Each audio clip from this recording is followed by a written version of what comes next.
Hello everyone. In the previous video, we had explored how to hack into victims' social networking accounts such as Facebook, Twitter, or LinkedIn accounts using phishing attacks. This video focuses more towards defending yourself from such attacks in future and avoid being compromised. Some of the key notes to consider before opening any malicious link from known or unknown source. You should never open a link which you don't trust, or if you trust the link, make sure not to provide any sensitive information such as username, passwords, bank account details, etc. In most of the scenarios, attackers create the phishing page so legitimate that it looks like the real page. But they cannot control all the aspects of it, such as they cannot control the exact URL of the site which they are targeting.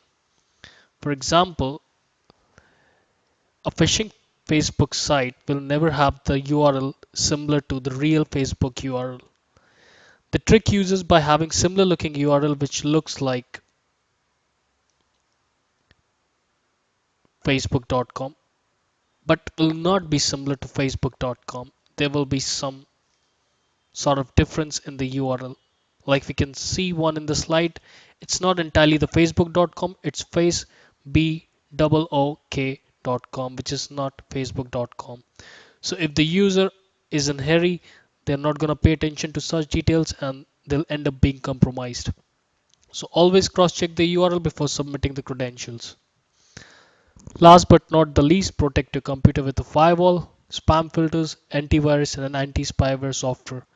The most of these components comes in the form of suite, which is available in the form of most antivirus solutions, modern antivirus solution nowadays.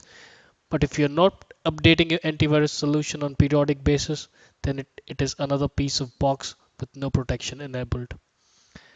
I hope this information will help you to protect yourself in future from such attacks. Thank you for taking the course.